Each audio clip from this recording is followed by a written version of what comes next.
How's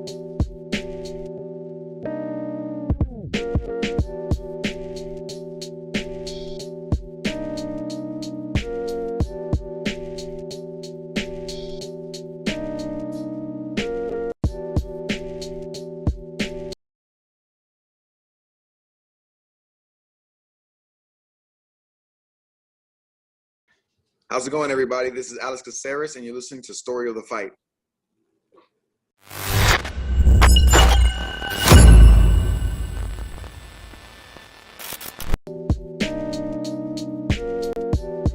Thank you for the intro, Mr. Alex Caceres. How's everybody doing this week?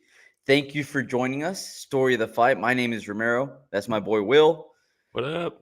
And this is where we talk everything combat sports, mainly MMA, mainly UFC, but if you like any of our content, sometimes we talk about different things.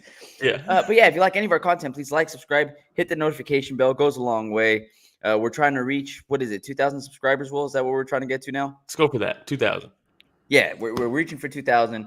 But, even if you don't like watching us and you like listening, maybe on your way to work or something like that, Spotify, Breaker, Podcast, Radio Public, Google Podcasts, Apple Podcasts, Anchor FM, anywhere podcasts are found, and also social media. Yeah, it's at Story of the Fight on Instagram, Twitter, TikTok, Reddit, not banned anywhere. Clear to roll. Yeah. Take a step. Reach out. Say what's up. I like it. How was your week, Will? Did you have a good week? Yeah. Your boy here is super sore. Oh, yeah. Let's hear about hit the mats again. And you got a shirt to prove it. Dude, yeah. Spartan Judo, man, in Keller, Texas. My boy Mike over there, he's a black belt in Judo. He was like a state champion in Hawaii in wrestling as well. That's cool. Oh, dude, he's a monster, absolute monster. Nicest guy ever. Mm-hmm. Nicest guy ever. Could kill you on your head or what? Yeah. Could kill you. Well, he didn't throw me on my head. So, I'm a white belt. So I'm going and they put me up against another white belt. This other white belt happens to have wrestled for the last 7 years. Nice. So your boy had a tough go. He's like, I've been a white belt for a year. Yeah. HLB Comer joining us saying, let's go, bitches. Love it. Welcome, HLB Comer. But yeah, man, I am sore in parts. I haven't been sore in a very long time, but it feels good, Will. Yeah, that's feels sick, good. Dude. That's sick. I know I need to go back to jiu-jitsu. I was just talking to Kevin yesterday about it. It's like, why am I not doing it? Maybe after the wedding. There's always a bunch of excuses. There's always a bunch of reasons. The wedding. But none of them valid. You know what I mean? Well, you don't want to go with like a black eye or something. You know what I mean? True. Yeah, that would suck. Somebody accidentally like elbows you or something, and you're just like in like with a black eye. Hey, dude, it happens. Hit me with an up kick in the eye. Dude, we should roll when I'm there. Yeah, I'm down. That'd be super fun. Just get a black eye the day of the wedding. It'd be worth it, though. It'd be a good story. Yeah. Katie wouldn't like it. But anyways, hey, let's talk about last night's fights. UFC on ABC, número 3. That's 3 for you, Will, in Spanish. Yeah. And the main Yair fans. Yair Rodriguez, yes. And Ortega fans. And Brian Ortega. Yeah, there you go. Facing off, which a lot of people thought Ortega versus Yair Rodriguez would be the number 1 title contender shot. Whoever wins this fight, either Ortega might get a rematch or Yair would get his shot at the title. Yeah. What do you think, though, Will? Going into it, I was kind of thinking Yair, if he wins, title shot. Ortega, if he wins, number 1 against Emmett. Right? Because we just saw Ortega, not a very competitive fight outside of 30 seconds of it. So it's like, cool, do the Emmett fight if Ortega wins. But if Yair wins, let's go Yair. Title shot. But the most danger Volkanovski's ever been in, at least that I've seen. Yeah, Max dropped him. But yeah, probably because it was tight. They both HLB Comers, they both look so sad for having to beat each other up. The amount of respect going into this fight between these two was very cool to see. It is, especially from Yair, because Yair in the past has been like, remember when he poked Jeremy Stephens in the eye like 30 seconds into the fight, the main event, and then they have to call the fight, and he jumps on the cage like he just won, and it's like, bro, what are we doing? He's had some antics, but I think he's matured a little bit, and this fight proved it going into it and the aftermath. But going into it, I was like, man, this is a great matchup. Classic striker versus grappler, right? I picked Yair. I thought Yair would be able to stay up on his feet and light up Ortega, and Ortega's wouldn't be able to take him down. I was right and wrong because Yair was lighting him up. He was, but Ortega was able to take him down. He did. Yeah. The thing that, man, I go back and I look at like Renato Moicano versus Brian Ortega, right? Oh yeah. And this is something that even DC pointed out, where like Ortega would do this thing where he reaches to measure distance, and like he'd get closer, almost like a mummy guard, right? But he'd get closer and closer, and as soon as somebody would start swinging, he'd start showing up and rolling with the punches, showing a shoulder, and then he'd counter off that. Hey, showed a shoulder in this one too, sometime in the evolution of Ortega, he realized, hey, I could take some big shots. Yeah. And then he learned it again. He started falling in love with his chin. And dude, I don't know what's going on, but some of that really good defensive boxing that Ortega was able to show when he first started boxing, and I know that he's moved on and gone to different trainers, with the exception of Henry Gracie. Yeah. But it's not the same defensive movement. And now he's willing to take a shot to give a shot. But when you have somebody as fast as Yair Rodriguez that could throw that 1-2 as quickly as he can, man. Dude, he was eating some big shots right off the bat. You could tell that some of those really stunned him, because it was classic Ortega, nonstop pressure coming forward. And on some of those, he had to stop and take a step back and then start coming forward again because he was stunned. Yeah, and Yair, man, the first like 3 minutes of this fight, before the first clinch exchange, all I could think of is I need to see Yair versus Volkanovski, because Volkanovski, we talked about it with the step up lead leg kick, the step up inside leg kick, and he uses that to cover distance, all this stuff. Yair was landing it over and over again, the step up inside leg kick to land the two, similar to how like Dan Henderson did it, right? He would do that skip up with the inside leg kick, throw the H-bomb. It was like that, but instead of an overhand, he's throwing the cross. And it was working so well. And then he would finish his combos with the outside leg kick, and it was like turning Ortega's knee in. And then he was, the straight shots from him, fantastic performance up until, honestly, the whole way, Yair did a fantastic job, I thought. But the whole time I was like, I need to see Volk versus Yair. I need it. Yeah, and this was a confusing part for me, because I agree. I think Yair was picking him apart on the feet, right? And yes, he was taken down. And Ortega can say that he wasn't threatened with submission at all. But it looked like he was close to an armbar there. And the reason that Ortega had to yank his shoulder out the way he did, the arm out the way he did, is because he had to had a hold of that arm. Yeah. So what happened? So Ortega hit him with the hip toss, right? Kind of ended up in this position with the armbar. The arm wasn't fully extended, but the arm was trapped. And even Brian said, like, he was tight on my shoulder. And so when he yanks it out, shoulder pops out, instantly just falls back. Really cool on Yair to recognize, because instead of getting up and landing shots, he immediately got up and like put his hand on his side and was like checking on him to see if he was okay. Yeah, that was super cool. To switch from like killer be killed mode to that is pretty crazy. Maybe because it's I think the only other person I've seen do that a lot is Lyoto Machida did that on a regular basis. Machida did that a lot, yeah. But I wasn't expecting that from Rodriguez. No, and it's probably the mutual respect between the two of them.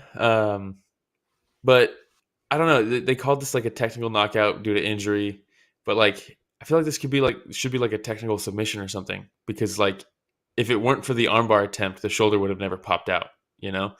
Like this should, in my opinion, should almost count as like a submission. I've seen people online also talk about the fact that this should be a no contest. But the fact is that Yair Rodriguez had him in this position, had a hold of his arm, put Ortega in a position where he had to try to yank out and cause the injury.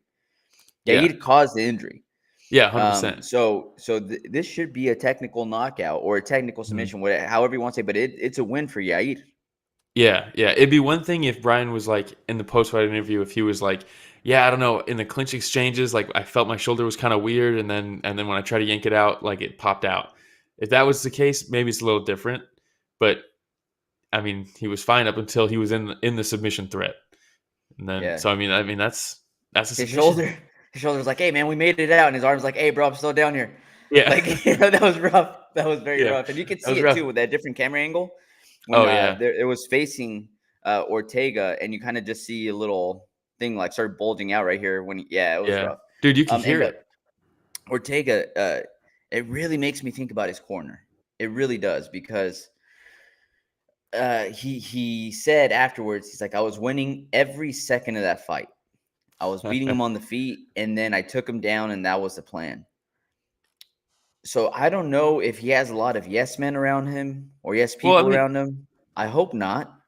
well, that might But have been just in his head, though. I mean, they never went to the corner after, and like, we don't know if they told him like, "Yeah, you were winning, you were winning." I mean, he might have just been like, "Yeah, I ate some shots, but like, I landed some shots and I got the takedown." So, yeah, you know, maybe. it's hard when you're in the moment like that. It's hard, man. You feel like you're winning. You're like getting tagged, and you're like, but I'm not hurt, and I'm landing my shots, and I feel good. So it's Do you like feel I'm like he winning. landed any big shots? He landed a couple counters for sure. I mean, he busted him open like in the first 45 seconds of the fight. You know, Yeah, granted, that was a previous injury they were saying, right? Like he had it's scar a tissue, cut not that. Yeah. I don't know, but he man. It was was rough. winning. I rewatched it like 10 minutes ago, and he definitely did land some shots. Yeah. But Maybe the nothing more like Yair. significant shots, the most damage I think was given out by Yair. Yeah, I mean they were actually even. Yair landed 23. T City landed 22. Hmm. You know what? I'll go back and rewatch it then, because like I mean, I just he remember wasn't winning. Ortega's head snapping back a lot more. I definitely feel like the more significant shots were landed by Rodriguez. 100%. I mean, Ortega landed a couple hooks as like counters and things like that, but Yair, I mean, he was blasting his legs. The 1-2 was money. The front kick landed. The high kick landed. Like, I mean, he was definitely winning that round, even with the takedown. Even if they finished with Ortega on top, I still would have given that round to Yair. But it was looking like it was going to be a fun fight. Oh, dude, I think this one would have gone down as one of the classics for sure. Yeah. But Luckily, we got a classic the earlier in shoulder the had card, different. but Oh yeah. we got to So with eat our Yair, hats. I said let's give Yair a title shot. I think so. I think he's earned it at this point. Yeah. I mean, I honestly, wasn't he the was biggest winning. fan going into the Holloway fight, and he earned a Yeah. lot of respect. You know, when it was the Rodriguez versus Holloway, and the way that he showed up there, he gave Holloway everything he could handle. Dude, Man. that's a close fight. It was a close fight. Going into the decision on that one, I was like, whoever gets it, they get it. I'm okay with either decision. And that's impressive. And then I think that this was still a good showing for him. It didn't end the way that everybody would have wanted it to, but I think it was still a very good showing. And also, for me, this is like a legit win to me. Like, yeah, he got injured, but like we said, I mean, he would not have gotten injured if he wasn't in an attack on the arm. Yep. And I know that Ortega is calling for a rematch, but I think Yair said it perfectly. He said if they want to do this again, whatever the UFC wants to do, and he said whether we fight again first or whether we fight again once I have the title. You know, which was a really good way to put it. Like, hey, we're going to face each other. I'm not saying it's going to be right away, but we're going to meet again. Mm-hmm. Which I thought was super cool. It is cool. I think Dana said that he's willing. He's not mad at it. Was the phrasing, I think, about an interim title. So it's like maybe they're going to do Yair versus Emmett for an interim belt because Volk is either talking about moving up, but now that they announced Makhachev versus Oliveira, we got to wait for that fight to finish, and then so it's like, but it also might just be because his hand is injured. He had to get surgery on his hand, right? He broke his thumb. But he did say that was his phrasing, I think. I'm not mad at it. An interim belt. It's like, what the fuck are we doing with these interim belts? Yeah. Like maybe we change the name from an interim belt and then we just make it a contender belt, and we just have each division has the number one contender who has a belt, and you vacate it when you go get your title shot. Yeah. Because dude, they're just handing them out. It's crazy. Like Volk just defended his belt. I mean, we don't need an interim belt. Yeah. No, I see what you're saying. But I also see on the business side, because people, when there's a title on the line, people tend to buy more pay-per-views. Yeah, I guess. So I don't know. All right, man. But that's all I got on that main event. I mean, it was only 4 minutes. Yeah. Yeah. So what else do we have to cover? Yeah. We'll move on to the co-main event. The co-main event last night had Amanda Lemos versus Michelle Waterson-Gomez. Yeah, crazy seeing that now, right? Yeah. I got to get used to it. It's a little long. But this is a nice matchup for Amanda Lemos. Yeah, real quick, Elijah Grant coming through saying, I think Josh Emmett deserves a title shot. I mean, yeah, you could definitely argue that. It's tough because,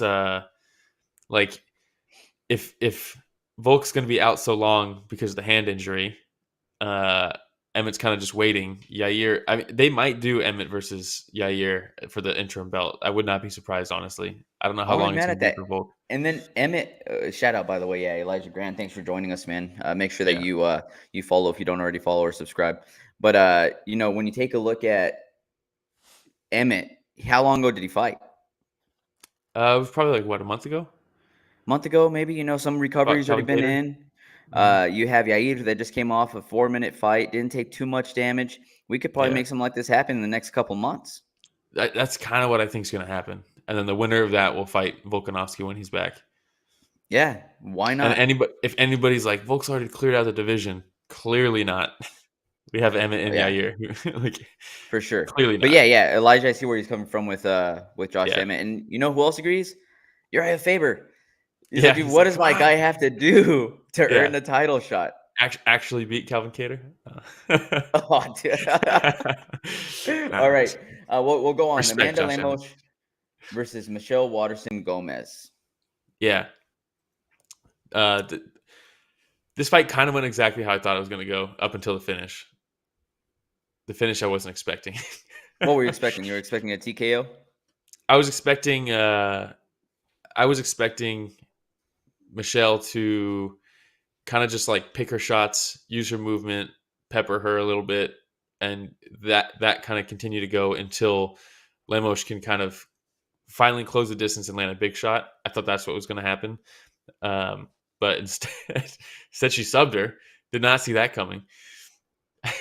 You had Lemos, right? Did you have her by submission? No, I had Lemos, but I did not have Lemos by submission. Yeah. I thought, honestly, in my head, what I pictured was a 30-27. Because Michelle Waterson-Gomez is very durable, man. She's a very durable fighter. Mm-hmm. And she's creative. So I figured, she'd find a way to make it through the 3 rounds. But I thought it was going to be a 30-27. The first round was a close round. I gave it to Michelle. Yeah. But the thing that I noticed, Michelle, they were talking about how she kept on pointing out the fact that Lemos has a breaking point and that she intended to find that breaking point and turn it up once she broke her, right? Yeah. Very hard to break somebody, though. Cut to. Very hard to break somebody, though, when you're at such a distance, which you should be because Lemos throws a heavy right. Yeah. And all you're doing is throwing feints and kicks from such a far distance where you're not threatening. So Lemos didn't have to. Too. She didn't have to move very much. Mm-hmm. So to get Lemos to gas out, you have to get her to move a lot more than that. Yeah. So you got to get her to swing and miss too. Exactly. Which she did a little bit. She did a little bit. But if your game plan is to get her to get so tired that she reaches her breaking point, that's not how you do it. No. So then they come out in the second round, and Lemos did an amazing adjustment because Waterson, when she was coming in and closing the distance and throwing the left jab, the right. I believe it was right. She was throwing the right, and she was dipping down to the left heavy. And Lemos started countering with a right hook and started adjusting where she was throwing the hook to. So she caught her a couple times. Throwing at the head where it was, throw it where it's going to be. Yeah. Exactly. And she landed that a couple times. And after she started landing those shots, I said, that's game over. That's game eventually over. Yep. So, and then we got here. And then we got the Dustin Poirier special. Jump the ghillie, and it worked. It did. And it was tight, man. It was tight. And it was one of those, we've all been there where we think we're going to die if the submission isn't released anytime soon. And you can really see that coming through, So. Hey, shout out Cayman Combat Club from last week. I've noticed that about Michelle lately. She strikes and feints from the outside range quite a bit. When she does close the distance, her opponents have an idea of her nuances already. Exactly. She definitely shows all her looks from out of range. You know. Yeah. So by- you pick up the tendencies. Don't be silly, jump to get it. Yeah, exactly. Dustin By the Poirier way, somewhere was watching this with a tear down his eye. came in Combat Club, started following him on Instagram. Fun page so far, man. Fun page. So, hey, thanks for joining us again this week. But yeah, Michelle Waterson, I think it was maybe a year and a half ago, maybe 2, where Michelle Waterson-Gomez, formerly just Michelle Waterson, we kind of figured, okay, the title run's not there anymore. Yeah. We're going to continue seeing new exciting fighters coming up. And Michelle Waterson might be one of those like level gaugers where we get to put her 100%. up against some of the new fighters and we see, okay, where's this new fighter at? Lemos continues proving and showing that she's a very dangerous opponent, man. Yeah, I mean, if you look at Karate Hottie's Tapology page, the only losses she's had in the UFC are Thug Rose, former champion, Tisha Torres, title contender, Joanna Jędrzejczyk, former champion, Carla Esparza, current champion, Marina Rodriguez, title contender, and now Lemos. So, I mean, if you beat her, like, she's gonna beat you unless you're like elite. You know? She's only lost to like the really, really good fighters. So maybe Amanda Lemos. She's OG, Tisha man. Torres have a fight? I don't think she does. Not that I remember, at least. That'd probably be a fun one. Yeah, that's a good one. Because Lemos lost to Andrade. That was how long ago was that? That was her last fight, right? Was it? Tisha is coming off that loss to Mackenzie Dern, so that's not a bad matchup. Yeah, that would be a fun matchup, I think. And then I don't think it would be too big of a jump for Lemos either. No, I don't think so. And she continues working her way up. For Tisha Torres, I don't think it'd be too far of a fight down. She's still in the mix with the top 10, so I think that fight makes a lot of sense. And then, nothing but respect for Michelle Waterson. You're absolutely right. Like, I'm not trying to be disrespectful in any way, shape, or form. I don't think you were. But it's just, hey, it happens, man. You have these fighters. They have their run. She for a very long period of time, she was ranked top 5. Yep. And then these new killers start coming in that have been doing it from the age of 5. Yeah. And this is all they know. And this is what happens, man. Your run is eventually over. And, we'll discuss something like this a little bit later on in the podcast too. But I think this is just one of those cases where, hey, all that's left now are fun fights. There's no more title run. So do you want to continue doing that? Or what are we doing? Yeah, I also think if like ONE FC was big when Michelle Waterson was like coming up, I feel like that would have been a better move because she was fighting at atomweight a lot. And I think I wish the UFC had an atomweight division, dude, because it's good. Like, it's really good. Can she make atomweight? Dude, she's she thick, man. Have you seen her thighs? I mean, yeah, I have. Let's be Her real. thighs are probably as big as my torso. I mean, she is now, but she used to, before she joined the UFC, she was fighting at atomweight. She only fought at strawweight in the UFC because that's the lowest division. Yeah. So I'm sure she failed out to meet it, but I think she's a true atomweight. That'd be pretty sick, though. That'd be pretty sick. Atomweight division for women. Dude, I think we would end up seeing look, I'll tell you this right now. UFC had an atomweight division. It'd be a lot better than the flyweight division. I'm telling you that right now. Yeah, the women's flyweight. Yeah, the women's flyweight division. Or the women's featherweight. 100%. Remember that division that the UFC doesn't remember? Yeah. Amanda Nunes remembers it. Yeah. That's about it. All right. That's all I got for that fight. You want to move on? Yeah, we can move on. All right. We'll move on to this next fight. Li Jingliang versus Muslim Salikhov.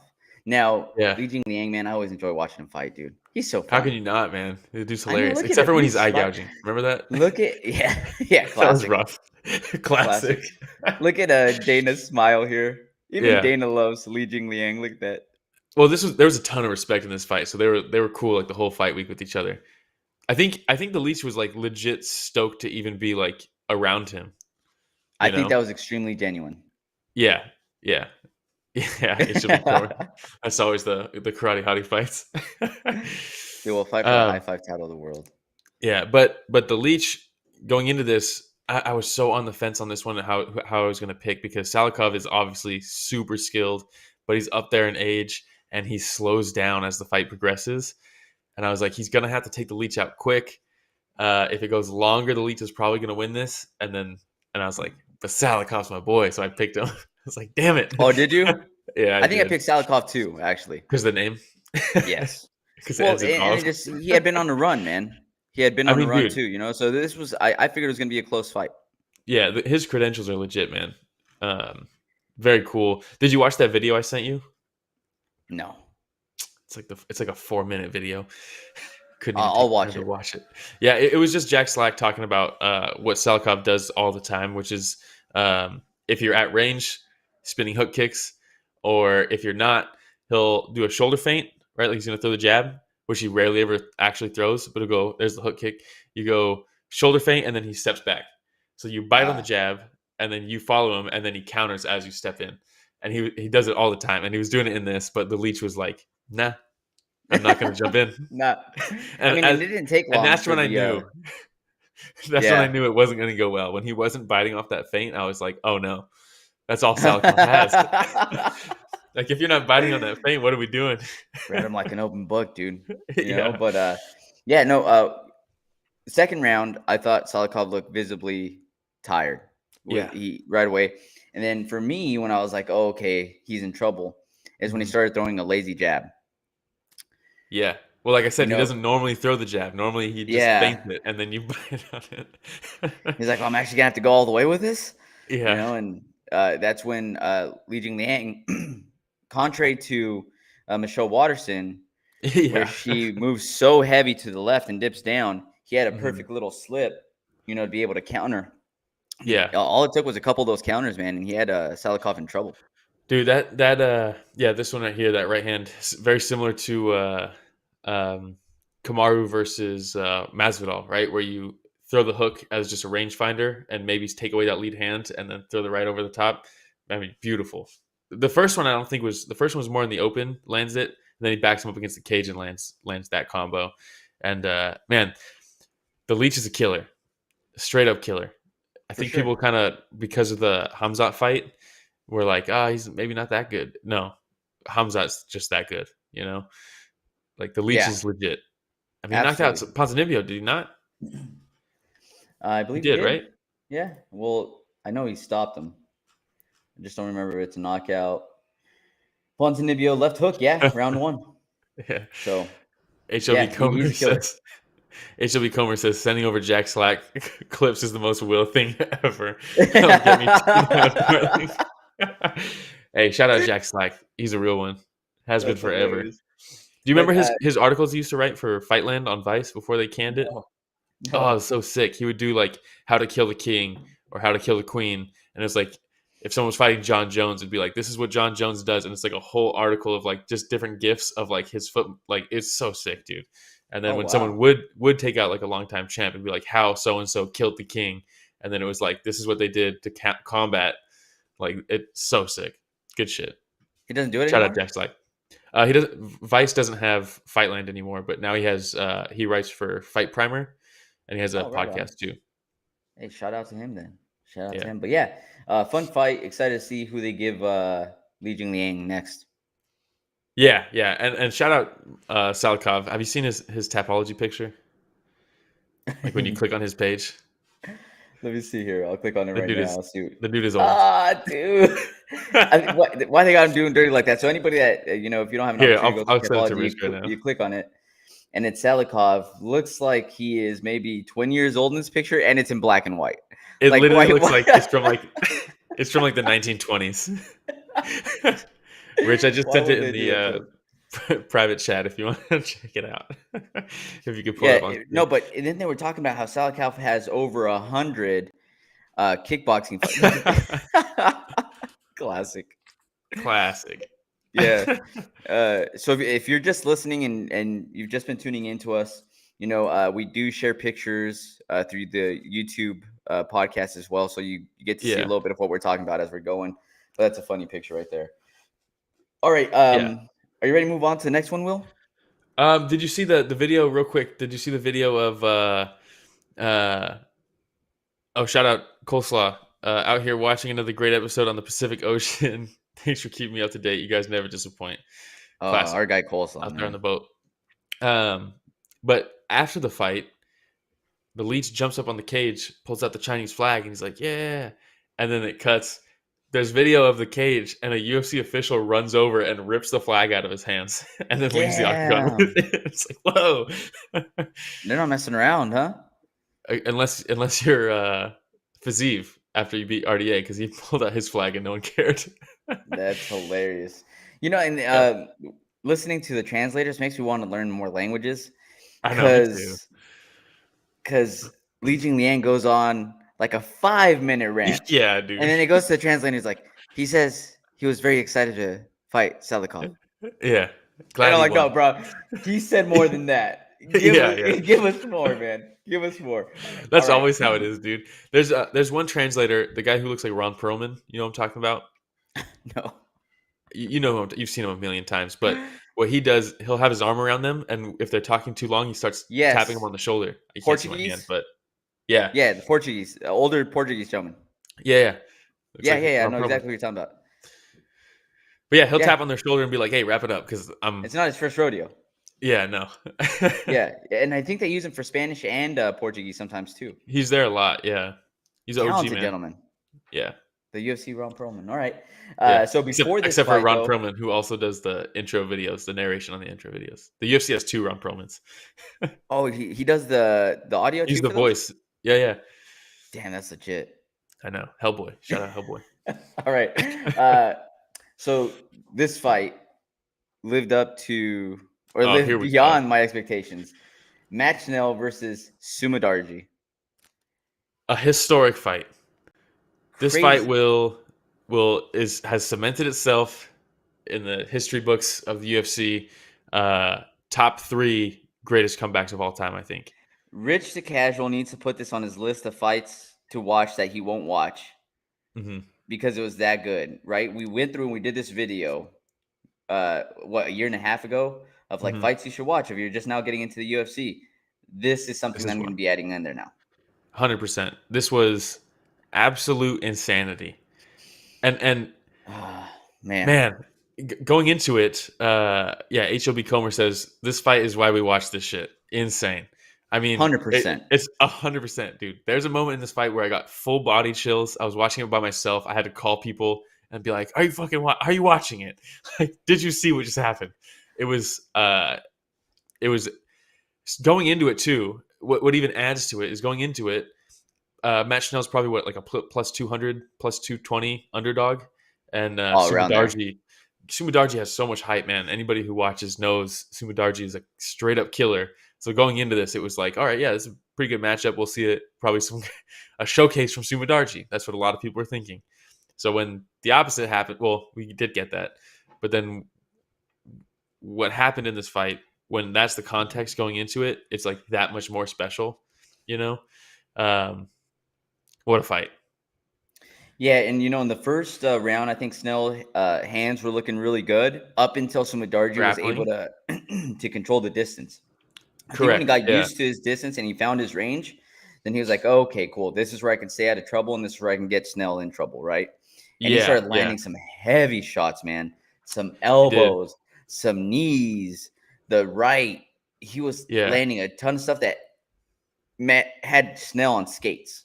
Yeah, well, in the first round, Schnell won that round. Like he definitely started getting the timing. Sumudaerji did, but he took him down. Had a lot of control, submission attempts. That omoplata, everyone's talking about the crazy second round, but in the first, I think it was the first round where he had Sumudaerji in the omoplata, and instead of rolling over, Sumudaerji just stands up and then just slams him down. And I was like, bro, you're gonna break your shoulder.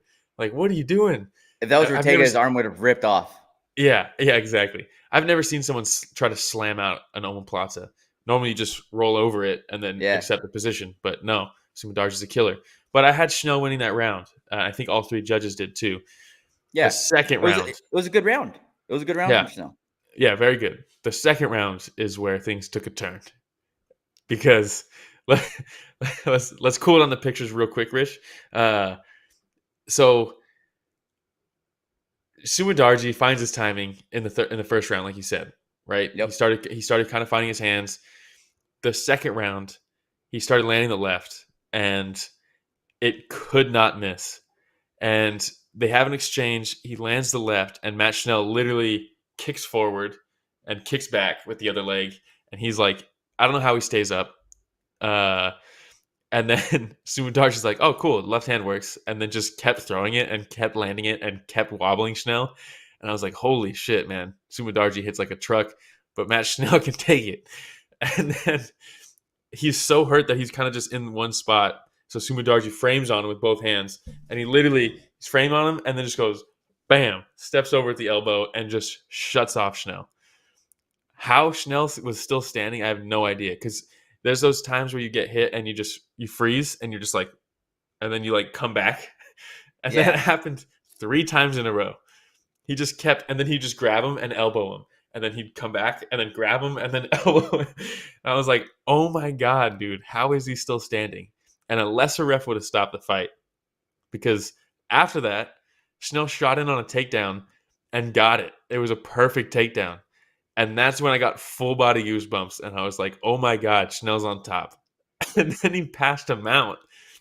Well, even before that, before the takedown, Schnell landed a right hand that snapped Sumudaerji's head back. And I was like, whoa. Yep. Got ourselves a fight here. And then that set up the takedown. And he takes him down. Full body goosebumps. Just by myself. Freaking out. Schnell passes. Gets to mount. And just goes to work. Rains down elbows. Dude. Man. When's the last time you saw someone immediately after the takedown start landing shots like that? We don't see that very much anymore, you know? And I guarantee you a week from now, you'll ask Schnell, be like, hey, when's the last time somebody did that? He'll be like, I don't remember. I don't know. Yeah. Dude, because those look like he was KO'd standing. Like he was. Those were flashed. He flashed, man. And 100%. he'd come back to me and be like, autopilot. I'm in a fight. Autopilot. I'm in a fight. Oh, okay. HLB Comer says Schnell's coach before the fight, probably. Okay, so remember, Matt, first get almost knocked out and then choke him out. Got it? Okay, let's go more Schnell. Because so he mounts him and he's landing hooks, straight punches, nasty elbows. He's literally just holding his head down and elbowing him. And Sumudaerji's almost out now also. You could tell he's eating shots. Still close to getting stopped. He's like not even responding, like physically. And then, they're about to stop it. The ref looks like he's about to go in. Then Sumudaerji sweeps him. He reversed him. And I was like, oh my God, what's happening? And then they threw up the triangle. Schnell throws up the triangle.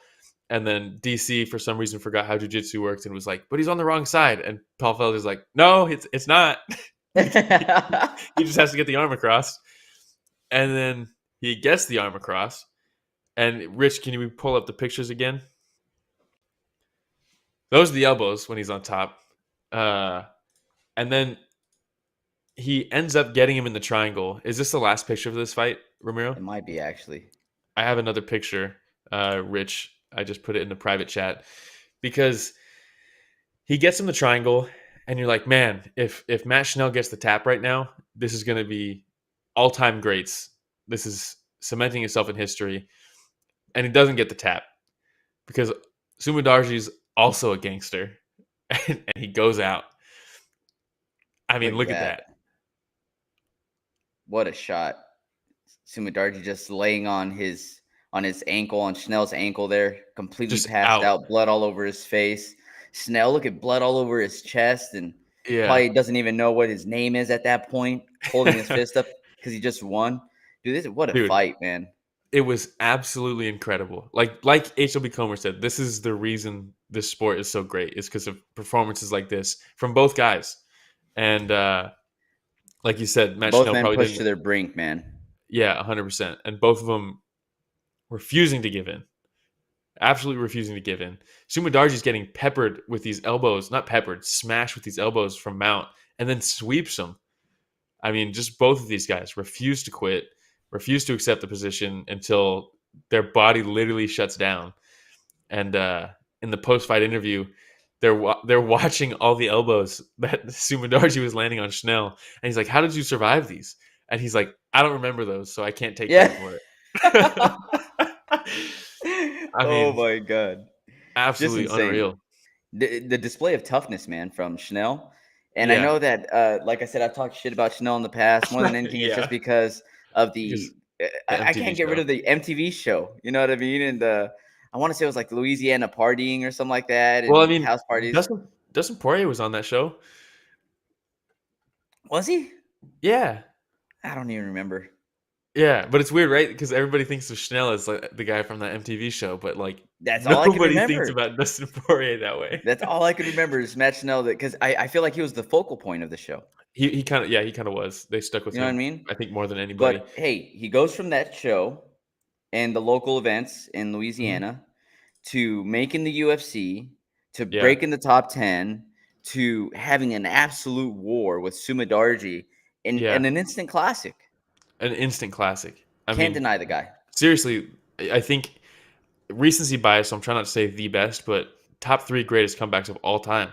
Darren It's up Elkins there. versus Bektik and Matt Hughes versus Trigg are the only 2 that I can think that may be better than this. The Matt Hughes one's incredible, but I don't know. It's up there though. This will live on forever. Matt Schnell now has a It's piece up of there. history. Yeah. Oh, man. HLB Comer says how he ate those elbows. I will never understand. Would make Mike Perry proud. Seriously. Mike Dude, Perry, by the way, having a fight here pretty soon. Yeah, shout out Mike Perry. Doing the damn Yeah, thing. dude. Doing it. Bare knuckle Yeah. boxing. But Matt Schnell, I don't think he'll be remembered as the MTV guy anymore. I think he'll be remembered as the guy that came back in this fight. This is the last time I mentioned MTV Yeah. with Matt Schnell's name ever again. Yeah. I mean, Ever again. he was 8. Sumudaerji was 12, so Schnell was fighting down. But man, Matt Schnell, get him up there. You know what I mean? The only guys about he called out Mateus Nicolau. I think that's a great call out. He's in the top 10. He's number 7. I hope they do that fight. That's a great fight. For sure. All right. Let's move on, yeah? Yeah, I feel like, damn, I needed like a palate cleanser after that. Well, then let's go to Shane Burgos versus Charles Jourdain. Now, something you'll never hear together in a sentence is boring and Charles Jourdain. Yeah, seriously. He is such an exciting fighter. Yeah, he's really coming to his own, man. He really has. And even if, and the thing is that when we first started hearing of Charles Jourdain, you heard of what was possible with Charles Jourdain. And he had a couple losses that come up, and you're like, oh, man, yeah, exactly. And you see the maturity and the evolution of Charles Jourdain, and you're like, holy smokes, this guy is an absolute killer. Yeah. Right? And this was a close fight. Dude, this was a very close fight and kind of one of those question marks on scorecards. So, yeah. Very big question mark. The first round is the swing round, obviously, right? Because second round was all Burgos. Third round was all Jourdain. Yep. First round is, what do you like more, I guess? Some people are saying it's a robbery. I don't think it's a robbery at all because I think the first round is very much just that. What do you prefer, right? Because Jourdain was landing the shots on the feet, but Burgos took his back. Had one of the slickest back takes I've seen in a long time, man. He jumped the back against the cage, got the left hook in, and then with the right leg kicks off the fence to push them away into the center, and then ends up with the body triangle. Very cool. And yeah, threatens with the choke. The neck crank was nasty. People can be like, oh, this is not under the chin, but this looks exactly like how Khabib subbed Conor. It's the exact same spot. And it's anybody painful. who's very painful. Yeah, anybody who's been in that position can tell you, you feel like your jaw's gonna like pop out of socket. Like it's scary and it's painful.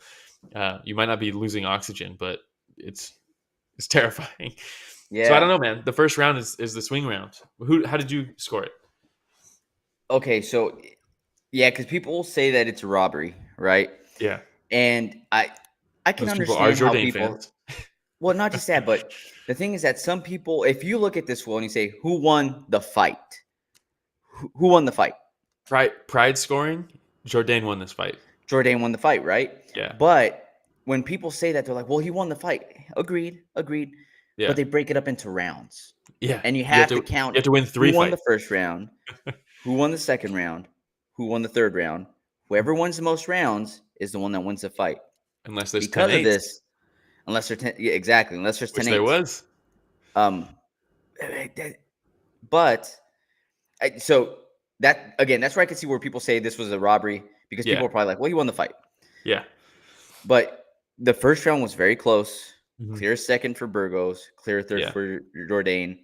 My question is, was it enough for 10-8 on that third round for Jourdain because he absolutely dominated. We had HOB come through and say, hey, the momentum shifted heavily towards Jourdain towards the end of the fight. Yeah, it absolutely did. He pieced him up, man.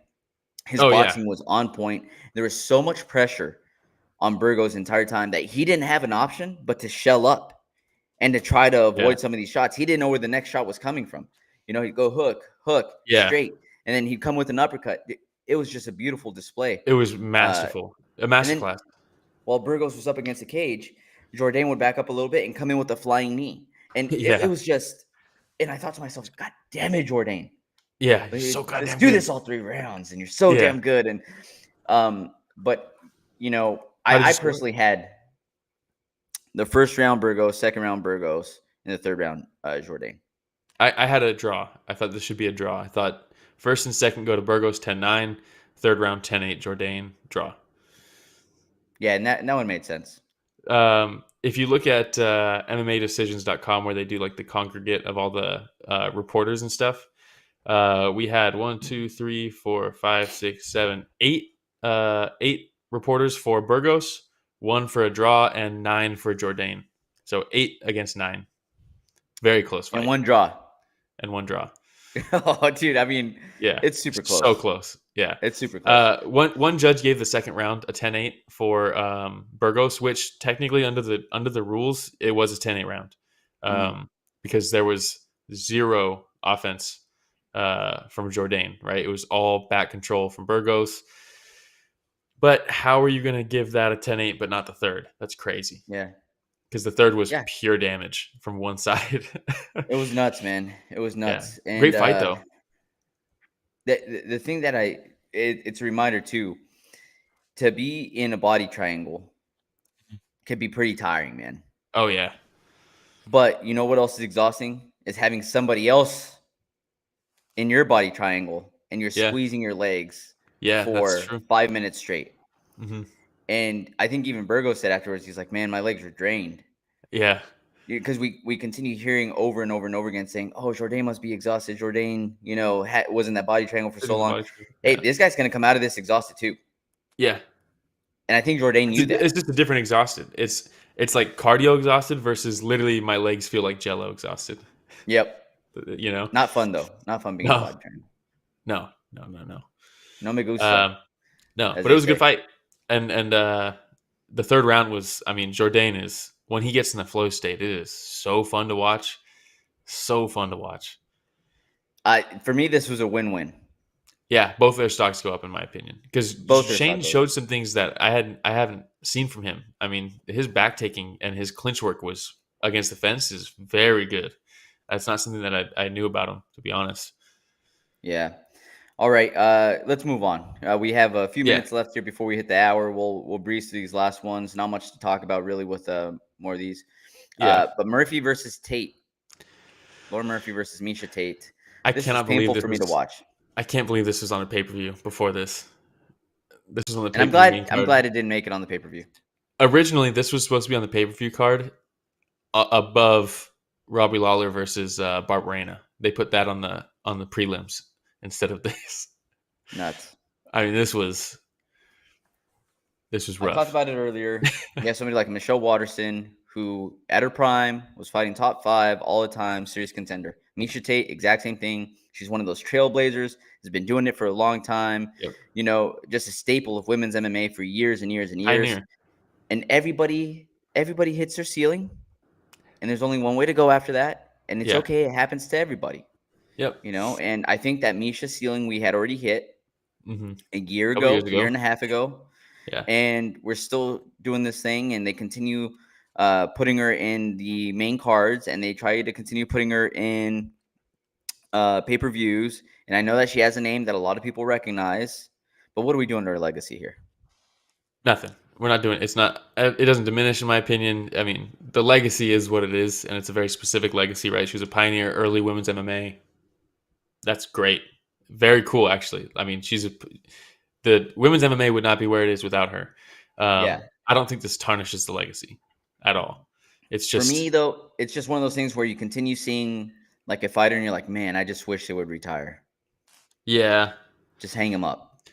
Yeah, I mean, it's just this clearly shows like where women's MMA was and where it is now. I Yep. mean, Lauren Murphy's what 38, and she was like what 3 times as fast as Miesha. I mean, Yeah. Miesha, dude, the first round, I was like, oh no, dude, Miesha was throwing a jab, like a legit jab, not a rangefinder, and it was about that fast. And her Let's head wasn't moving at all. It was just, and she's throwing leg kicks and the knees to the body, and I was like, you're just touching her, but when's the there's last no time that you impact. saw a fighter drop weight that was extremely successful in that weight class? Like go down a weight class and be Yeah. better. And T- successful and have it run and TJ Dillashaw when he went down to flame. exactly my point. No, Jose Aldo Okay, yeah, Jose Aldo's a going good down to one. From bantamweight. featherweight down to bantamweight, I think that's Yeah, a good example. yeah, that's about it. No, It doesn't I'm happen sure very there's often. more, but It it doesn't is happen rare. very often. I also see like a Robert Whitaker go up in weight class and have more success. Mhm. We see that happen more often when they go up in weight class. Dustin Um, Poirier. you know, uh, Cannonier, Jared Oh yeah, Cannonier, maybe. yeah, became a Dropping title down from contender. heavyweight to middleweight. He dropped a couple weight classes, but your Yeah, boy was a little too heavy where you shouldn't be heavy, maybe. yeah, maybe. But Miesha Tate she already looked like she was in the perfect weight class in bantamweight. And I Well, the asked only myself reason going she into did this, this, yeah, we know the reason she did this. yeah, because she wasn't going to be able to get a title shot at bantamweight. Yeah, She thought, here's the number 3 fighter on there. If I beat her, I might have a title shot quickly after this. So maybe one last probably would hurrah. have. Yeah, But I think we saw what the extra weight drop did. Not to say I that don't she think. was lightning fast before, Yeah, I was gonna say that's what I was gonna say. I don't think it. I don't think the weight cut did much. I think it's just. I mean, Dude. the sport has evolved. For me, this is probably the worst I've seen Miesha Tate fight. Sorry, what was that? Sorry. I said for me, this is probably the worst fight that I've seen of Miesha Tate, or the worst I've Yeah, seen her fight. without a So doubt. I don't know. I don't know. Shout All out Lauren right, Murphy. shout out Lauren Murphy. Great job there. She had a great game plan, executed it. Yep. And then Miesha Tate, we'll see what's next for her. Hopefully nothing. Not a title run. All right. I just don't need to see her fight again. You know who I do want to see fight again? I want to see Punahele Soriano fight again. We had Soriano versus Lungiambula. Lungiambula, something like that. Dalcha. Yeah. Dalcha. That's a lot easier. So we had Soriano versus Dalcha. Soriano. It was a great fight. And Dalcha just throwing bombs, man. Just heat. Pure heat.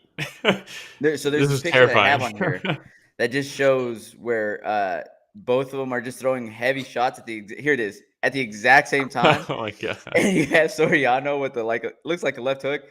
Yeah. Dalcha with an uppercut, just full force. Both of them miss, but it's such an awesome shot to see both their faces. Just everything into it, man. Yeah, everything into it. These guys were swinging.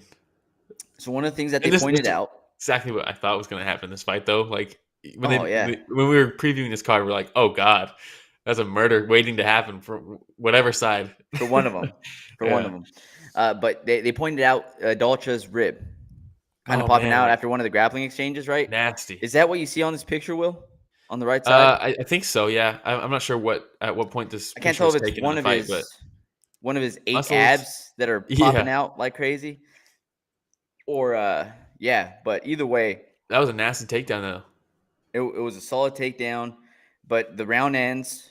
Dalcha stands up. He's like rubbing his abs, and they're like, "Oh wait, a rib popped out." Yeah. Come out the next round. Do you think that had something to do with him keeping his hands down a little bit more than previous?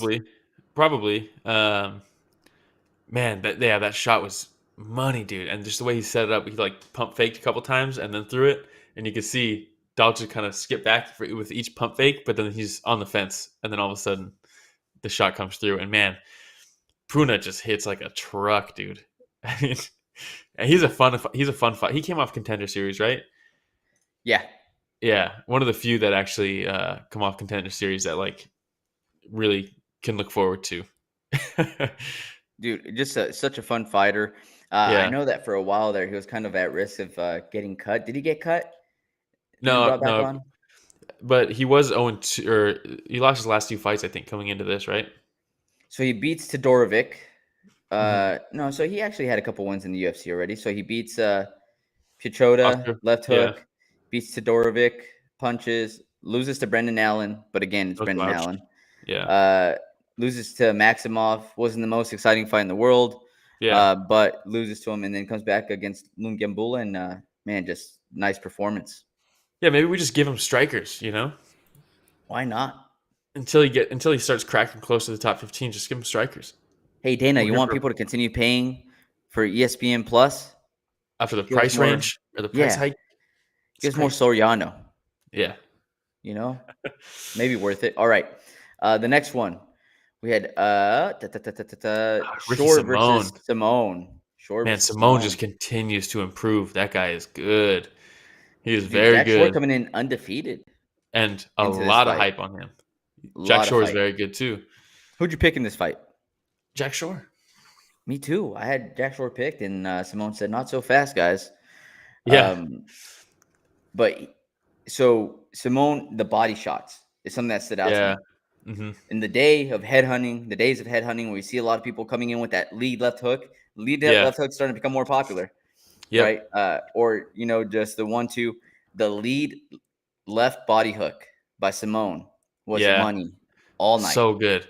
And I mean, you try to keep people guessing, right? And you try to show as many things as you can to make them either freeze or just not know what to anticipate. And you go lead left hook to the body, you go the overhand right up top, you go takedowns. And so when you're closing the distance, you have no idea, is this guy about to shoot? Do I need to defend here? No, it's an overhand, right? Like Khabib used to do. Oh, I got to protect the overhand. Now he's shooting. Oh, you just give different looks, and each look is, and none of it's half-assed. Like they're all real threats. It's one thing to show a bunch of looks and it's like, oh man, like John Jones a lot of the times would just throw whatever he's throwing and you're like, I don't know what to expect, but it's not going to necessarily be the most dangerous thing. But Simón, he does the same thing with these three weapons, and you have to respect all three of them. You cannot take any of them. I mean, his shots are nasty, his body shots are nasty, and that overhand is fast and it's hard. I mean, he cracked him. I mean, he's 20-3 right now. Yeah. Simón is elite, dude. He's elite. He is. He's legit. He beat Rafael Assunção, Brian Kelleher, Ray Borg. Yeah. So he's beating some top-notch guys. He lost to Rob Font and Uriah Faber. No slouches there. Yep. So I say, he called out Sugar Sean O'Malley. Just like HW Comer said. And he murders Sean O'Malley. Ooh, he murders him. Fight. It'd be a great fight, but he murders him. I would be so surprised if Sean O'Malley survives that fight. Even just making it to the distance. I want to watch it. Oh, yeah. 100%. I want to watch it now. Yeah, same. Let's do it. They were supposed to do it before when Sean's opponent pulled out, and then Simón's like, I'll do it. And then they reached out, and they're like, all right, cool, let's get this done. And then he was like, oh, wait, no, I can't make the weight. And it's like, well, then why'd you say you did it? He was like, I can't make the weight in time. And they're like, what the fuck? He's always like, wait, I still have to cut weight when I pick up a last-minute fight? Yeah. JK, and, guys. JK. But now it's like, let's do it. Let's do it. I think Simón is the worst stylistic matchup for a guy like O'Malley. He is the worst. Yeah. Looking forward to that fight if it comes through, though. I want to see it. I hope it does. All right, last couple fights here.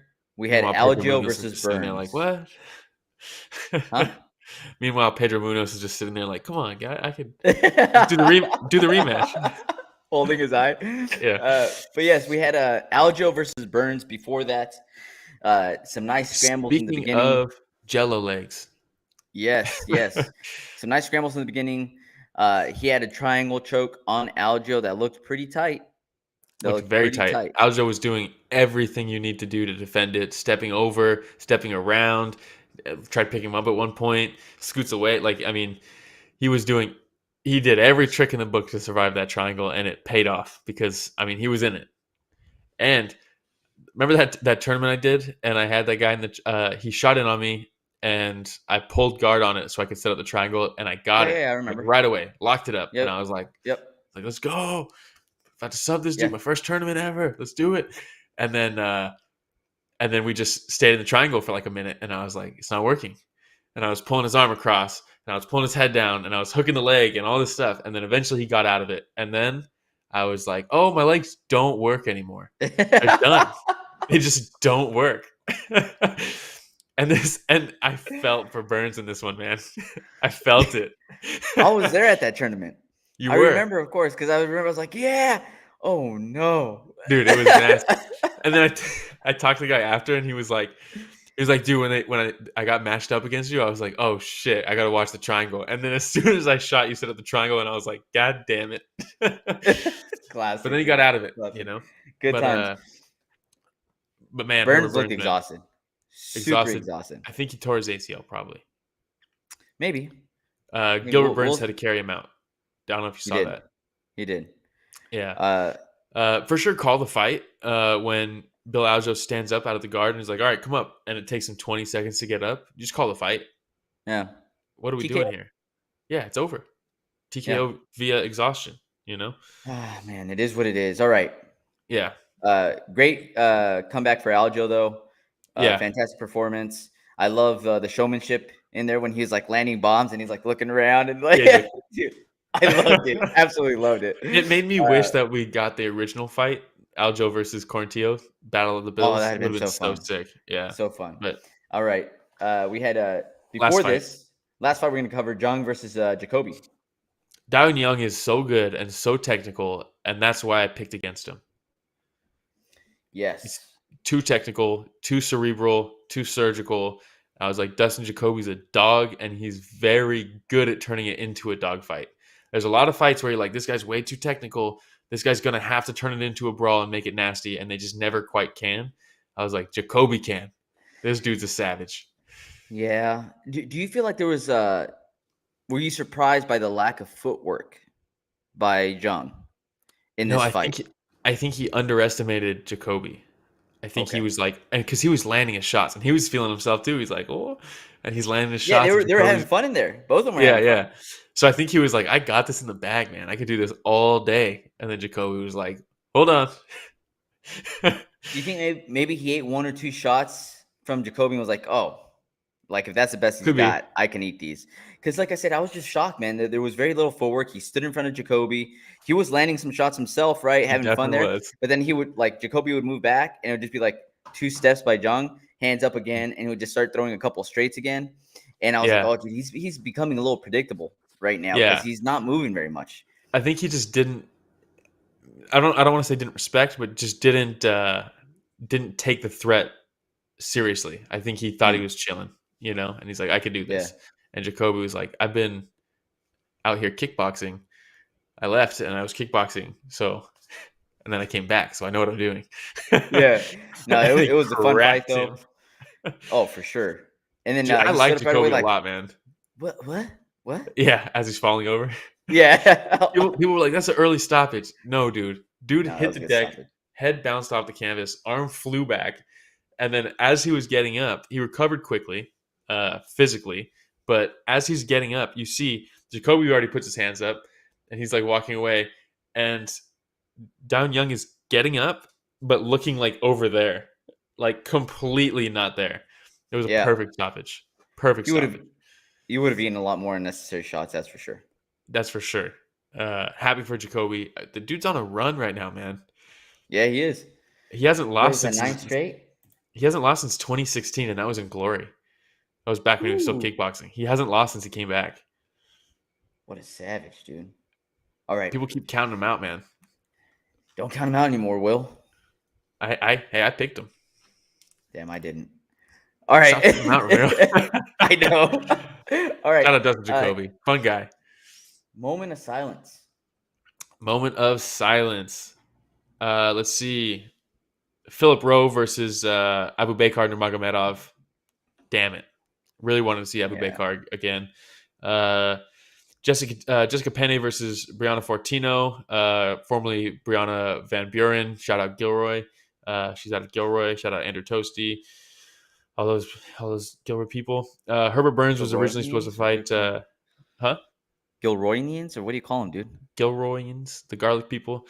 Herbert Burns was originally supposed to fight Askabov. Askabov pulled out, and then he gets matched up against Bill Algeo because Bill Algeo was supposed to fight Billy Quarantillo. Quarantillo pulled out. They mixed and matched. Worked out for Algeo, not so much for Burns. The big one, though, was Askar Askarov versus Alex Perez. I like Perez a lot. His leg kicks are crazy. I like Askarov. Yeah. Would have been a fun fight. And then, but instead we got Monies. Monies. UFC said what budget and gave performance of the night to anybody that got a finish. So Lemos got a performance bonus. The Leech got a performance bonus for knocking out Salikhov. Puna got a performance bonus for knocking out Dalcha. Simón got a knockout for upsetting Jack Shore, taking his undefeated record. Bill Algeo got a performance bonus for tiring out Herbert Burns. And Jacoby got a bonus for knocking out Jung. And Sumudaerji and Matt Schnell got a fight of the night bonus. As they should. I kind of feel like Matt Schnell should have got a double bonus.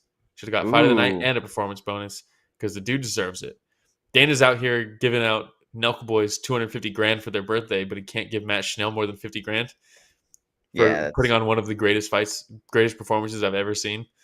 That was nuts. That's harsh, man. That's harsh. That's harsh. All right, man. What do we have coming up next week? Next week, I think, is London.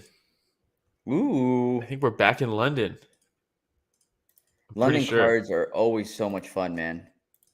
You shout out ONE UFC FC. Fight Night London, yes. 159. And they have Tom Aspinall versus Curtis Blades as the main event. Tom Aspinall should just be the main event for every London card. Yeah, terrible opportunity missed by the UFC. Instead of doing Aspinall versus Tate Tuivasa in London would have been way better, but whatever. Chris Curtis is stepping in for Darren Till to take on Jack Hermanson. Patty the Batty Pimblett on the main card fighting Jordan Levitt. Let's go. Nikita Krylov versus the Mauler, Alexander Gustafsson. Meatball Molly opening. Oh, no, she's not opening up the main card. She's on the main card fighting Hannah Goldie. Paul Craig, the Bear Jew versus Volkan Ozdemir. Let's go, Paul Craig. That's a sub waiting to happen. Mark Jacasey versus Hadzovic. That's a great fight. Nathaniel Wood versus Charles Rosa. That's pretty good. Amir Khani versus Jonathan Pierce is a fight I feel like I've seen 100 times. Mohamed Mokaev is back on the prelims, taking on Charles Johnson, his second UFC fight. Mohamed Mokaev is legit. He is a future title contender. Cannot wait to see him in there again. Jai Herbert versus Cal Nelson. Ludovic Klein opening the card, the first fight of the whole card. I just saw that right now. What the hell? Let's get him up higher, huh? That's crazy. I mean, it looks like it's going to be a really good card. It seems like Till had another injury, like you said. Till talking about depression that he's facing right now, man. Yeah. Always tough. Always tough when you hear stuff like that, right? It's a tough gig they have, and it's I don't think that we remember or think about very much the work that goes into being a fighter and making it to the fight. Like the fight's one thing, but the grueling process of getting ready for the fight can lead to a lot of injuries. And when you're somebody like a Darren Till, who, you know, he's a fighter through and through, man. Yep. When you're not a fighter for an extended period of time due to injury, I'm sure it gets to him. So wishing nothing but the best for Darren Till, man. Yeah, likewise. And shout out Chris Curtis for stepping up on short notice. Chris Curtis is becoming one of my favorite fighters. This guy is incredible. It's a tough matchup against Jack Hermanson, but I think he's going to get it done. All right. Well, that's it for this week. Do you have anything else? Nope. That's it. Shout out HOB Comer. Shout out Elijah. Shout out Coleslaw. Shout out Cayman Combat Club. Thank you for joining us. We always say it's so much more fun whenever we have people joining us and chiming in. It's a blast. And if this is your first time watching this, please like, subscribe, hit the notification bell. That way, whenever we do anything, you get notified and you can join us. We're trying to reach 2,000 subs.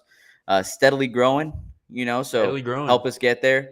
And if you don't want to see us, but you want to listen, Spotify, Breaker, Podcast Radio, Public Google Podcasts, pretty much anywhere podcasts are found. Yeah, and we're on social media at Story the Fight on Instagram, Twitter, TikTok, Reddit, everywhere. Everywhere. Soon we'll be on Twitch also. Soon. Someday. Yes. Someday. All right. everybody, thanks for joining us for another week of Solidified. But before we go, I just want to let everybody know this podcast is produced by Richard Bustos. That's it.